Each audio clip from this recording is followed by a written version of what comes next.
So, hello guys, what's up? It's me again, si Mima Alicia nyo at nagbabalik ulit para sa ating panibagong video.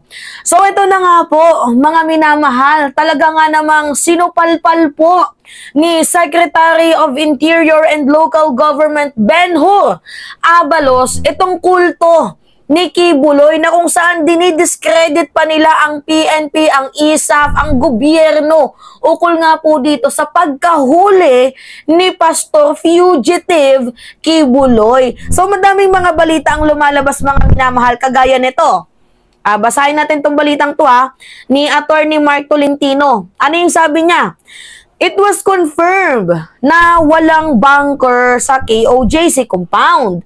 Si Pastor ay galing sa bundok bago siya nag-surrender sa ISAF. So yung punto dito mga minamahal is si Kibuloy daw po ay nag-surrender at hindi daw po siya natagpuan doon sa loob ng compound, doon mismo sa KOJC. Kumbaga, nahuli daw po itong si Kibuloy doon daw po sa labas.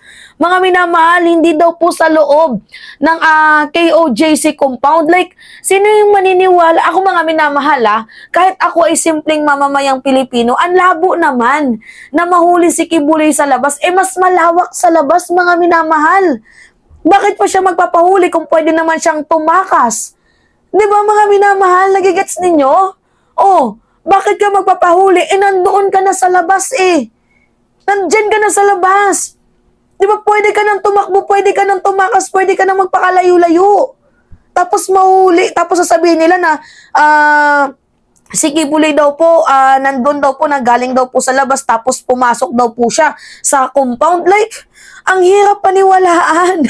Sino yung niloloko ninyo? Halatang mga magaling talaga sa pagbuo ng fake news itong kulto ni Kibuloy. Kaya nga sabi ko sa inyo mga minamahal, hindi nakarapat dapat bigyan pa po ng pangalawang pagkakataon itong SMNI na mag-operate. Kasi tingnan nyo napakalaga na po ang kanilang fake news. Napaka-fake news peddler po nila mga minamahal. At hindi po ito katatanggap, lalo pat yung mga nagsasalita dyan sa mainstream kuno ng SMNI ay hindi naman po miyembro ng kabisanan ng broadcaster ng Pilipinas. Pawang mga commentaries lang po yung mga yan. Wala po silang sinusunod na code of ethics, kaya kahit nakakabastos na yung kanilang sinasabi, wala silang pakialam, doon na sila nagmumura. Lahat-lahat. So, hindi na to dapat bigyan pa ng pangalawang pagkakataon ng prangkesa na makapag-cooperate itong mga fake news peddler na to. Kasi tingnan nyo, dito palang minamanipulate na nila ang balita. At saka, lilinawin ko sa inyo iba po yung sumuko sa nag-surrender. Si Kibuloy na aresto, hindi po sumuko. Iba po yung sumuko sa naaresto. Pero whether sumuko man or sumurrender itong si Kibuloy, ang mahalaga nahuli yung pugante na si Kibuloy. Kasi yan lang naman yung punto dyan ng PNP, ng Special Action Forces. Si Kibuloy, hindi naman kayo. So bakit, ano bang ginagawa ninyo? Ano ba yung kinagagalit ninyo? Iisang tao lang naman ang inahanap doon, pati yung mga kasamahan niya, hindi naman kayo. Diba? So ngayon, pinabulaanan to mga minamahal ni Benhur Abalos. Kasi yung ginagawa nila is, grabe naman, kwentong kutsero, kwentong barbero. Hindi nakatiis si Benhur Abalos, sinupalpal niya. Tingnan nyo to mga minamahal At saka bago pala yan yung video, ipakita ko sa inyo ito yung balita to ng GMA. News update September 8. Sabi dito, kinumpirma ng PNP na nasa loob ng KOJC compound sumuko at naaresto si Pastor Apollo Kibuloy.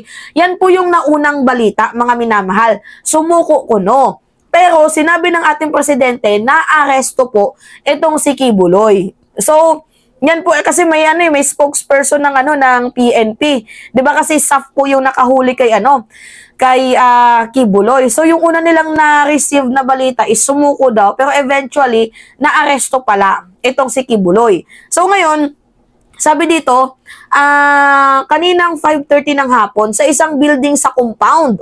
Sa isang building sa compound natunton ng pastor. Kasama niya raw dito ang kapwa niya na may kasong sina Crescente Canada at Sylvia Semanes. Kasama rin sa sumuko at naaresto ang mga assistant ni Pastor Kibuloy na sina Ingrid Canada at Jacqueline Roy.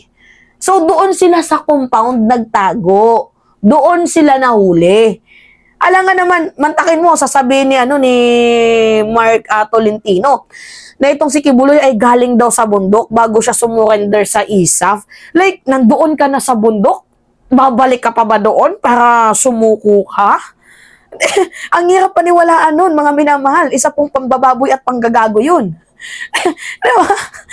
Sino maniniwala sa kwento nyo? O ngayon, ito, may sinabi si Ben-Hur Abalos. Pakinggan natin mga minamahal at baka posibleng makasuhan pa din yung mga taong nagsasabi niyan. Okay, panoodin natin to. Galing outside, pumasok. Kwentong kutsero yun. Alam niyo kung bakit? Nasa labas ka na, tumakas ka na. Ang tagal yung sinasabi, hindi siya magpapahuli, hindi ba? Okay, pangalawa, nasa loob ko, Oo nga, mga minamahal, paulit-ulit niyang sinasabi yun. Hindi daw siya magpapahuli sa administrasyong ito. Di ba? Yan yung sinabi niya, mga minamahal, hindi daw siya magpapahuli. Bakit siya sumuko? Di ba? Mga minamahal. Bakit parang naglolokohan naman tayo dito Grabe gumawa ng mga fabricated stories itong kulto ni Kibuloy no? Ang titindi ng amats ninyo. Magkano yung TF dyan? Malaki ba? Nagtatanong lang ha? Nagtatanong lang. So kapaulit, dito ka na mag-surrender kung nasaan ka man. Why do you have to go inside? Diba? At pangatlo, nahuli siya doon mismo sa loob. No? Andito isang PNP na kasama natin, si ating PNP dito. Pinasok siya roon at nung palabas, sila, pinatabi na lang namin yung mga police so that they could get out. Okay? Yun ang nangyari. It was the PNP, doon siya sumuko. So, these kind of things are, they're just laying the basis that he is surrendered. But it's, sabi ko nga, kwentong kutsero ito. Huwag tayo maniwala dyan. At ito lang ang babala ko.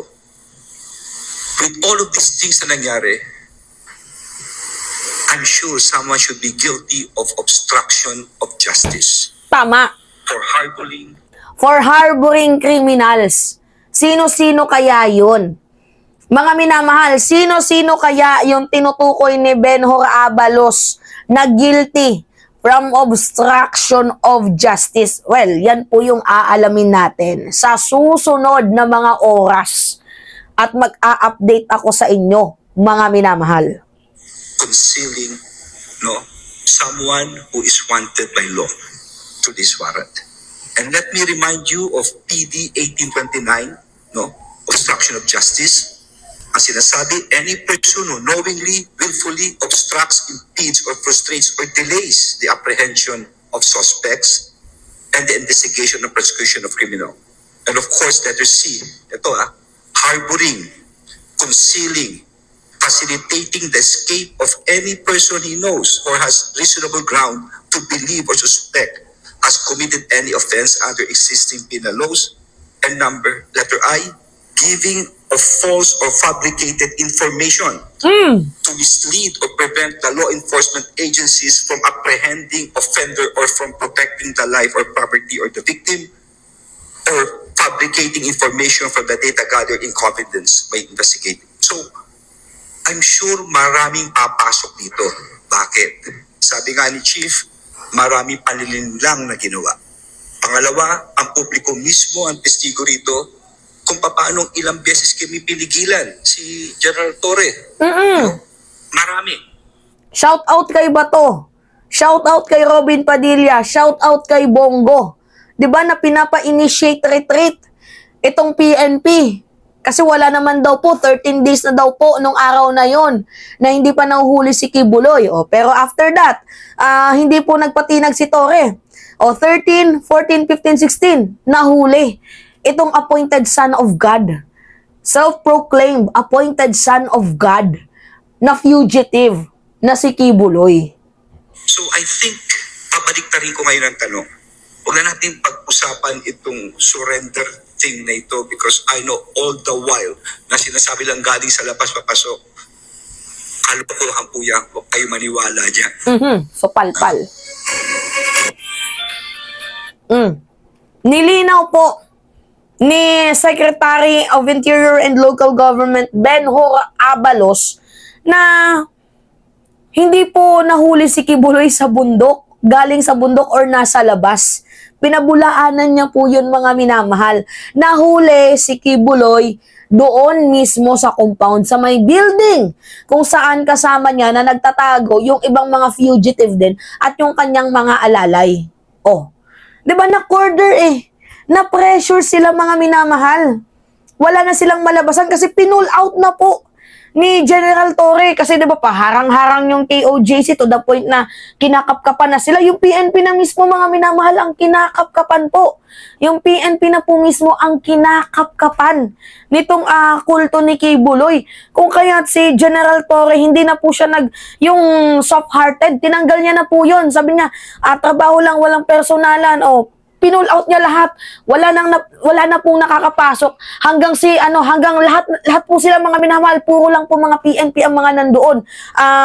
Yung tactical arresting team, yung arresting personnel, yung mga investigator, auxiliary service team, yung CIDG, yan, team pala, auxiliary service team, yan po yung mga nandoon lamang. Wala na pong iba. So, dahil po nun yung ginawa na talaga nilang ayaw mong madaan sa matinong dasalan, sige, idaan kita sa santong paspasan. Napalabas itong si Kibuloy at nung nakita, nahuli, inaresto. Hindi po siya sumuko, ulitin ko sa inyo. Na-corner na po siya. Balak niya atang lumabas, nakita ng PNP, ayun, nahuli. Pasok sa banga itong si Kibuloy. Tapos sasabihan ninyo na umiepal itong si Benhur Abalos, paepal. Nagsalita kasi itong si Topacio. Sinabi niya paepal daw si Benhur Abalos. Tingnan niyo tong kagaguhan ni ni Topacio. O, tinawag niyang epal si Benhur Abalos. Kita natin. Nasa na ba yun?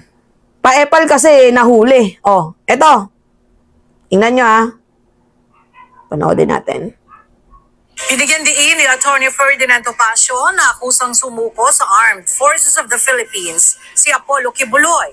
Sa ipinadalang mensahe ng abogado ng Kingdom of Jesus Christ leader, sinabi nito na hindi tama na tila kinukuha ni Interior and Local Government Secretary Benhur Abalos ang credit sa umunay pag-aresto dito. Ayon pa kay Atty. Topacio, patuloy nilang po protektahan ang mga karapatan ni Kibuloy sa ilalim ng konstitusyon at mga batas habang naghahanda para sa kanyang pagtatanggol.